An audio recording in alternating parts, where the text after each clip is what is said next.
ಜಾತಿ ಜನಗಣತಿ ವರದಿಗೆ ಸಂಬಂಧಪಟ್ಟಂತೆ ಅದನ್ನು ಜಾರಿ ಮಾಡಬೇಕು ಅಂತ ಹೇಳಿ ಸಿಎಂ ಸಿದ್ದರಾಮಯ್ಯ ಅವರು ನಿರ್ಧಾರವನ್ನು ಮಾಡಿದ್ದಾರೆ. ಮುಂಬರ್ತಕ್ಕಂಥ ಕ್ಯಾಬಿನೆಟ್ ಮೀಟಿಂಗ್ನಲ್ಲಿ ಇದನ್ನು ಚರ್ಚೆಗಿಡಬೇಕು ಅಂತ. ಚರ್ಚೆಗಿಡುವುದು ಬೇರೆ, ಅಭಿಪ್ರಾಯವನ್ನು ಕೇಳುವುದು ಬೇರೆ, ಯಥಾವತ್ತಾಗಿ ಜಾರಿ ಮಾಡೋದು ಬೇರೆ.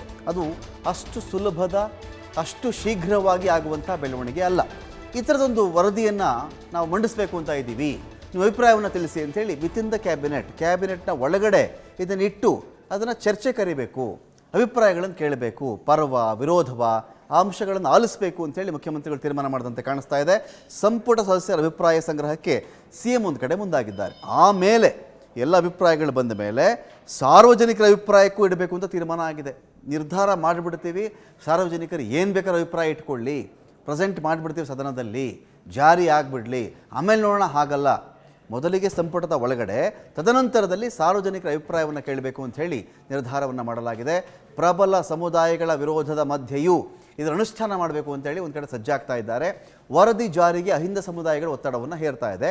ಅಲ್ಪಸಂಖ್ಯಾತ, ಹಿಂದುಳಿದ, ದಲಿತ ಸಮುದಾಯಗಳು ಇದಕ್ಕೆ ಆಗ್ರಹ ಮಾಡ್ತಾ ಇವೆ ಕೂಡ. ಇದು ಜಾರಿ ಆಗಲೇಬೇಕು ಅಂತ. ಕಾರಣ ಇಷ್ಟೇ, ಇಲ್ಲಿಯವರೆಗೆ ಯಾರು ಮೇಲ್ಮಟ್ಟದ ಸಮುದಾಯ, ಮುಂದುವರೆದ ಸಮುದಾಯಗಳು, ಅಪ್ಪರ್ ಕ್ಯಾಸ್ಟ್ ಇದೆಲ್ಲ ಇತ್ತಲ್ಲ, ಈ ಒಂದು ಇದಕ್ಕಿಂತ ಮುಂಚಿತವಾಗಿಯೇ ಈ ಜಾತಿ ಜನಗಣತಿಯ ವರದಿಯ ಮಾಹಿತಿ ಸೋರಿಕೆ ಆಗಿಬಿಟ್ಟಿತ್ತು. ಸೋರಿಕೆ ಆದಾಗ ಹಿಂದುಳಿದ, ದಲಿತ, ಅಲ್ಪಸಂಖ್ಯಾತ ಈ ಥರದ ಸಮುದಾಯಗಳಿವೆಯಲ್ಲ, ಇವರುಗಳ ಸಂಖ್ಯೆ ಜಾಸ್ತಿ ಇದೆ ಅಂಥೇಳಿ ಆ ಸೋರಿಕೆ ಆದ ದತ್ತಾಂಶಗಳ ಆಧಾರದ ಮೇರೆಗೆ ಒಂದು ನಿರ್ಧಾರಕ್ಕೆ ಬರಲಾಗಿತ್ತು. ನಾವೇ ಜಾಸ್ತಿ ಇದ್ದೀವ, ಇಲ್ಲಿವರೆಗೂ ನಾವು ಆ ಥರ ಅಂದ್ಕೊಂಡಿರಲಿಲ್ಲ ಅಲ್ಲ, ಕರ್ನಾಟಕದಲ್ಲಿ 2 ಪ್ರಬಲ ಸಮುದಾಯಗಳಿವೆ, ಅವ್ರಿಗೇನೆ ರಾಜಕೀಯ ಪ್ರಾತಿನಿಧ್ಯ ಜಾಸ್ತಿ ಸಿಗ್ತಾ ಇದೆ, ಅವ್ರಿಗೆ MLA ಟಿಕೆಟ್ಗಳು ಜಾಸ್ತಿ ಸಿಗ್ತಾ ಇದೆ, ಹೀಗಾದರೆ ನಮ್ಮ ಗತಿ ಏನು ಅಂಥೇಳಿ ಆಗಿನಿಂದ ಒಂದು ಚರ್ಚೆ ಬಂದಿದೆ. ಇದೀಗ ಸಿದ್ದರಾಮಯ್ಯನವರು ಏನು ಮಾಡ್ತಾ ಇದ್ದಾರೆ, ಮೊದಲು ಕ್ಯಾಬಿನೆಟ್ನಲ್ಲಿ, ಆಮೇಲೆ ಜನಗಳ ಮುಂದೆ ಇದನ್ನು ಇಟ್ಟು ಜಾರಿ ಮಾಡೋಣ ಅಂತ ಒಂದು ಪ್ಲಾನ್ ಮಾಡ್ತಾ ಇದ್ದಾರೆ. ಇದಕ್ಕೆ ಆದಷ್ಟು ಬೇಗ ಸಬ್ಮಿಟ್ ಮಾಡಿಬಿಡಿ, ಆದಷ್ಟು ಬೇಗ ವರದಿ ಸಬ್ಮಿಟ್ ಆಗಲಿ ಅಂತ ಅಲ್ಪಸಂಖ್ಯಾತ, ಹಿಂದುಳಿದ, ದಲಿತ ಸಮುದಾಯಗಳು ಒಂದು ಕಡೆ ಒತ್ತಾಯವನ್ನು ಮಾಡ್ತಾ ಇವೆ. CM ಹಾಗೂ ಹೈಕಮಾಂಡ್ ಮೇಲೂ ಕೂಡ ಒತ್ತಡವನ್ನು ಅಹಿಂದ ಸಚಿವರು ತಂದಿದ್ದಾರೆ. ಈಗ ಒಕ್ಕಲಿಗ ಸಮುದಾಯ ಮತ್ತು ಒಕ್ಕಲಿಗರ ಸಂಘ ಬಲವಾಗಿ ಇದನ್ನು ವಿರೋಧ ಮಾಡ್ತಾ ಇವೆ. ಕಾರಣ ಏನಿರಬಹುದು, ಏನಪ್ಪ ಆತಂಕ ಅವರಿಗೆ ಅಂತ ನೋಡಿದಾಗ, ಕಾಂತರಾಜ್ ಸಮಿತಿ ಏನು ವರದಿಯನ್ನು ಕೊಟ್ಟಿತ್ತೋ ಆ ವರದಿಯ ಪ್ರಕಾರ ದಲಿತರ ಹೆಚ್ಚಿನ ಸಂಖ್ಯೆಯಲ್ಲಿದ್ದಾರೆ. OBC, ಅಲ್ಪಸಂಖ್ಯಾತರು ಇವೆಲ್ಲ ಬರ್ತಾ ಇದೆಯಲ್ಲ, ಇವರು ನೆಕ್ಸ್ಟ್ ಬರ್ತಾರೆ. 4ನೇ ಸ್ಥಾನದಲ್ಲಿ ಲಿಂಗಾಯತರು ನಾವು ಬಂದುಬಿಡ್ತೀವಿ. ಪ್ರಸ್ತುತ ನಾವೇ ಪ್ರಬಲರು ಎನ್ನುವ ಕಾರಣಕ್ಕೆ ಹೆಚ್ಚಿನ ಅವಕಾಶಗಳು ಸಿಗ್ತಾ ಇವೆ, ರಾಜಕೀಯವಾಗಿ ಸ್ಥಾನಮಾನಗಳು ಸಿಗ್ತಾ ಇವೆ ಇಲ್ಲಿ. ಈ ಒಂದು ವಿಚಾರಗಳನ್ನು ಕೂಡ ಅಲ್ಲಿ ಒಂದು ಕಡೆ ಅಲ್ಲಿ ಮೆನ್ಷನ್ ಮಾಡಲಾಗಿತ್ತು. ಅಲ್ಲಿ ನಾವು ಚೆಕ್ ಮಾಡಿಕೊಂಡಾಗ ಇಲ್ಲಿ ಅತಿ ಇಂಪಾರ್ಟೆಂಟ್ ಆಗಿ ಈ ಆತಂಕಗಳನ್ನು ಕೂಡ ಅವರು ಮುಂದೆ ಇಡ್ತಾ ಇದ್ರು. ಕಾಂತರಾಜ್ ವರದಿ ಬಂದರೆ ದಲಿತರು ಹೆಚ್ಚಿನ ಸ್ಥಾನಮಾನಕ್ಕೆ ಒಂದು ಕಡೆ ಡಿಮ್ಯಾಂಡ್ ಮಾಡಿಬಿಡ್ತಾರೆ.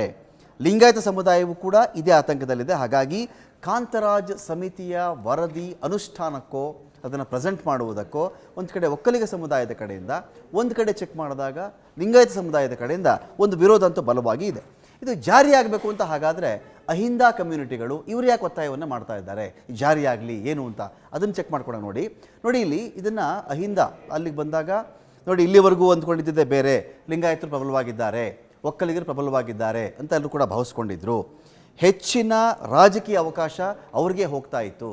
ಪೊಲಿಟಿಕಲ್ಲಿ ದೊಡ್ಡ ರಾಜಕೀಯ ಅವಕಾಶವನ್ನು ನಾವು ಜಾಸ್ತಿ ಇದ್ದೀವಿ ಅಂತ ಕಾರಣವನ್ನು ಮುಂದಿಟ್ಟೇ ಅವ್ರು ಪಡ್ಕೊಳ್ತಾ ಇದ್ರು. ಆದರೆ ವಾಸ್ತವ ಹಾಗಾಗಿಲ್ಲ. ನಾವೇ ಜಾಸ್ತಿ ಸಂಖ್ಯೆಯಲ್ಲಿದ್ದೀವಿ, ನಾವು MLA, MLC, MP ಸೀಟ್ಗೆ ಬೇಡಿಕೆ ಇಡಬಹುದು, ಸಮಾಜದಲ್ಲೂ ಕೂಡ ನಮಗೆ ಒಳ್ಳೆಯ ಸ್ಥಾನಮಾನ ಸಿಗಬಹುದು ಅಂಥೇಳಿ ಎಲ್ಲ ಅಂಶಗಳನ್ನ ಇಟ್ಕೊಂಡು ಜಾರಿ ಆಗಲೇಬೇಕು ಅಂತ ಅಹಿಂದಗಳು ಒಂದು ಕಡೆ ಒತ್ತಡವನ್ನು ಮಾಡ್ತಾ ಇದ್ದಾರೆ. ಇದೀಗ ಒಕ್ಕಲಿಗರ ಸಂಘದ ರಾಜ್ಯ ಒಕ್ಕಲಿಗರ ಸಂಘದ ಅಧ್ಯಕ್ಷರಾಗಿರ್ತಕ್ಕಂಥ ಕೆಂಚಪ್ಪಗೌಡ ಅವರಿದ್ದಾರೆ. ಕೆಂಚಪ್ಪಗೌಡ ನಮಸ್ಕಾರ. ನಮಸ್ಕಾರ ಸರ್. ನಮಸ್ಕಾರ ಸರ್. ಈಗ ಪ್ರಶ್ನೆ ಏನಂದ್ರೆ, ಈಗ ಜಾತಿ ಜನಗಣತಿ ವರದಿ ಈ ಹೆಸರನ್ನ ಇನ್ ಜನರಲ್ ಆಗಿ ಜಾತಿ ಜನಗಣತಿ ಅಂತ ಕರೆದು ಬಿಟ್ಟಿದ್ದೀವಿ. ಆದರೆ ಸಾಮಾಜಿಕ, ಶೈಕ್ಷಣಿಕ, ಆರ್ಥಿಕ ಎಲ್ಲ ವಲಯಗಳಲ್ಲಿನ ಅಭಿವೃದ್ಧಿಯ ಬಗ್ಗೆ ಮಾಡಿರ್ತಕ್ಕಂಥ ಒಂದು ಸಮೀಕ್ಷೆ ಅಂತ ಇದನ್ನು ಕರ್ಕೊಳ್ಳುತ್ತೆ ಸರ್ಕಾರ. ಇರಲಿ, ನಿಮ್ಮ ವಿರೋಧ ಯಾಕೆ ಸರ್ ಇದಕ್ಕೆ? ಇದು ಪ್ರೆಸೆಂಟ್ ಆದರೆ ಪ್ರಾಬ್ಲಮ್ ಏನು? ಇದರ ವಿರೋಧ ನಾವು ಜಾತಿ ಜನಗಣತಿ ಮಾಡಬೇಡಿ ಅಂತ ನಾವು ಹೇಳ್ತಾ ಇಲ್ಲ. ಈಗಾಗಲೇ 10 ವರ್ಷಗಳ ಹಿಂದೆ ಆ ಏನು ಕಾಂತರಾಜು ವರದಿ ಒಂದು ಆಯೋಗ ರಚಿಸಿದ್ರು ಇವರು. ಆ ಆಯೋಗದ ಸರಿಯಾದ ರೀತಿಯಲ್ಲಿ ಸಮೀಕ್ಷೆ ಮಾಡಿ ಮನೆಗೂ ಹೋಗಿ ಅದನ್ನ ಲೆಕ್ಕ ತಗೊಂಡಿಲ್ಲ ಇವರು. ಆವಾಗ ಮಾಡಿದ್ರನ್ನ ಈಗ 10 ವರ್ಷ ಆದ್ಮೇಲೆ ಅದೊಂದು ಕಾನೂನೇ ಇದೆಯಲ್ಲ, 10 ವರ್ಷದವರೆಗೂ ಅಷ್ಟೇ ಅದರ ಬೆಲೆ. 10 ವರ್ಷ ಆದ್ಮೇಲೆ ಪ್ರತಿ 10 ವರ್ಷಕ್ಕೆ ಒಂದು ಆವರ್ತಿ ಮತ್ತೆ ತಿರುಗಿ ಜಾತಿ ಗಣತಿ ಮಾಡ್ಲೇಬೇಕು ಅನ್ನೋದು ಒಂದಿದೆ. ಕರೆಕ್ಟ್. ಇದು ಈಗಾಗಲೇ ಕೇಂದ್ರ ಸರ್ಕಾರ ಕೂಡ ಸೆನ್ಸಸ್ ಮಾಡಿ ಅವರು ಕೂಡ ಈ ಜಾತಿ ಜನಗಣತಿ ಮಾಡ್ತಾ ಇರಬೇಕಾದ್ರೆ ಓಕೆ. ನಮಗೆ ರಾಜ್ಯದ ನಾವು ಈಗ ಇವರು ಇದನ್ನ ಯಾಕೆ ಇಂಪ್ಲಿಮೆಂಟ್ ಮಾಡಬೇಕು, ಇದನ್ನ ಮಾಡೋದ್ ಬೇಕಿಲ್ಲ. ಮಾಡೋದೇ ಆದ್ರೆ ಆಧಾರ ಲಿಂಕ್ ಮಾಡಿ ಆಧಾರ ಅದಲ್ಲೇ ಒಂದು ಅವರವರ ಜಾತಿನ ಆಧಾರದಲ್ಲಿ ಆಧಾರ್ ಕಾರ್ಡ್ ಅಲ್ಲಿ ಒಕ್ಕಲಿಗ, ಕುರುಬ, ಬ್ರಾಹ್ಮಣ, ಲಿಂಗಾಯತ ಅಂತ ಹಾಕೊಂಡು ಮಾಡ್ಲಿ.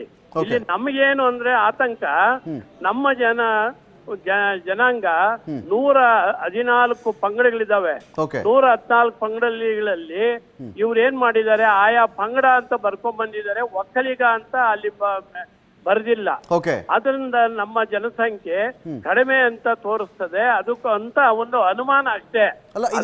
ಕೆಂಚಪ್ಗೌಡ್ರೆ, ಉದ್ದೇಶಪೂರ್ವಕವಾಗಿ ಮಾಡಿದ್ದಾರೆ ಅಂತ ನಿಮ್ಗನ್ಸುತ್ತಾ ಇದು ಉದ್ದೇಶಪೂರ್ವಕವಾಗಿ ಅಂದ್ರೆ ಇವ್ರು ಯಾರಿಗೋ ಒಂದು ಕಾಂಟ್ರಾಕ್ಟ್ ಕೊಟ್ಬಿಟ್ಟು ಅವರು ಕಾಲೇಜು ವಿದ್ಯಾರ್ಥಿಗಳನ್ನ ಕರ್ಕೊಂಡು ಒಂದು ಮನೆಗೆ ಹೋಗಿ ಬರ್ಬೇಕಾದ್ರೆ 10 ರೂಪಾಯಿ ಏನೋ ಫಿಕ್ಸ್ ಮಾಡಿ ಅವರು ಗುತ್ತಿಗೆ ಕೊಟ್ಕೊಂಡು ಮಾಡಿಕೊಂಡಿದ್ದಾರೆ.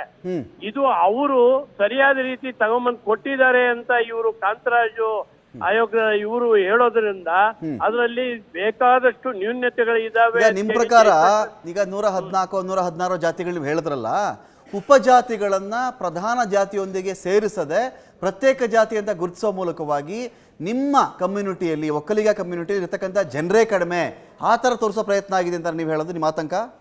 ಹೌದು. ಇದು ನಾವು ಕೇವಲ ನಮ್ಮ ಜನಾಂಗಕ್ಕೆ ಇದು ತೊಂದರೆ ಆಗಿಲ್ಲ. ಇದು ವೀರಶೈವವರೆಗೂ ಅವರು ಆ ಜನಾಂಗದಕ್ಕೂ ಅನ್ಯಾಯ ಆಗಿದೆ. ಇನ್ನೂ ಅನೇಕ ಸಮಾಜ ಜನಾಂಗಗಳಿಗೆ ಇದು ತೊಂದರೆ ಆಗ್ತದೆ. ಅದರಿಂದ ಇವರು ಹೊಸದಾಗಿ ಈಗಲೇ ಪ್ರಾರಂಭ ಮಾಡಿದ್ರೆ ನಾವು ಅದಕ್ಕೆ ಸ್ವಾಗತ ಮಾಡ್ತೀರಿ ಅವ್ರಿಗೆ. ಆದ್ರೆ ಅಹಿಂದ ಸಮುದಾಯಗಳು ಹೇಳ್ತಿರೋದೇ ಬೇರೆ. ಅವಾಗ ಇದೊಂದು ವರದಿ ಸೋರಿಕೆ ಆಗ್ಬಿಟ್ಟಿತ್ತು ಕೆಂಚಪ್ಪಗೌಡ್ರೆ.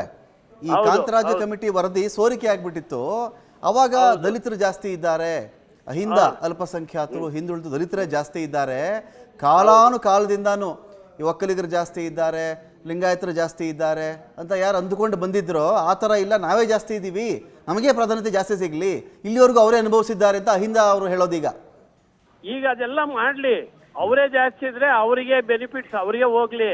ಆದ್ರೆ ಅದನ್ನ ಫೇರ್ ಆಗಿ ಮಾಡ್ಲಿ, ನ್ಯಾಯಸಮ್ಮತವಾಗಿರ್ಬೇಕು, ಯಾರಿಗೂ ಅನ್ಯಾಯ ಆಗ್ಬಾರ್ದು. ಅದನ್ನ ನಾವು ಒತ್ತಾಯ ಮಾಡ್ತಾ ಇರೋದಷ್ಟೇ, ಬೇರೆ ಇನ್ನೇನು ನಾವ್ ಮಾಡೋದೇ ಬೇಡ ಅಂತ ನಾವೇನು ಹೇಳ್ತಾ ಇಲ್ಲ. ಮಾಡ್ಲಿ, ಎಲ್ರಿಗೂ ನ್ಯಾಯ ದೊರಕಿಸ್ಕೊಡ್ಲಿ ಅಂತ ನಾವು ಕೇಳ್ತೀವಿ. ಇಲ್ಲಾಂದ್ರೆ ಪ್ರತಿಭಟನೆ ಮಾಡ್ತೀರಾ ನೀವು? ಇದು ಅವರು ಏನು ಈಗ ವರದಿಯನ್ನು ಅವರು ಬಿಡುಗಡೆ ಮಾಡಿದ್ರೆ ನಾವು ಒಂದು ಕಡೆ ಪ್ರತಿಭಟನೆನೂ ಮಾಡ್ತೀರಿ. ನಾವು ಕೇವಲ ಒಕ್ಕಲಿಗ ಜನಾಂಗದವರೇ ಮಾಡಲ್ಲ, ಇನ್ನು ನಮ್ಮ ಜೊತೆಗೆ ಯಾರ್ಯಾವ ಜನಾಂಗ ತೊಂದರೆ ಆಗ್ತಾ ಇದೆಯೋ ಅವರು ಸೇರಿಸ್ಕೊಂಡು ಪ್ರತಿಭಟನೆ ಒಂದು ಕಡೆ ಆದ್ರೆ ಕಾನೂನು ರೀತಿಯಲ್ಲೂ ಕೂಡ ನಾವು ಕಾನೂನು ಹೋರಾಟನೂ ಕೂಡ ಮಾಡ್ತೀವಿ. ಓಕೆ, ಥ್ಯಾಂಕ್ ಯು ಕೆಂಚಪ್ಪಗೌಡ್ರೆ ಮಾತನಾಡೋದಕ್ಕಾಗಿ.